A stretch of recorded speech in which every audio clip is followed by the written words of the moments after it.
know that living things are called organisms?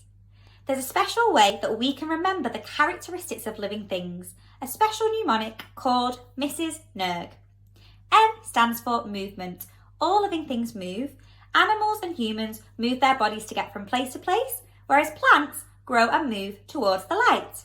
R stands for respiration. All living things respire, using the oxygen in the air to turn the food that they eat into energy. S stands for sensitivity. All living things can detect changes to their environment. N stands for nutrition.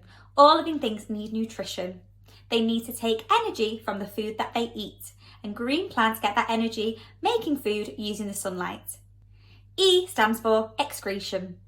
All waste products need to be removed from the body. Plants and animals need to get rid of excess gas and water. R stands for reproduction. All living things reproduce.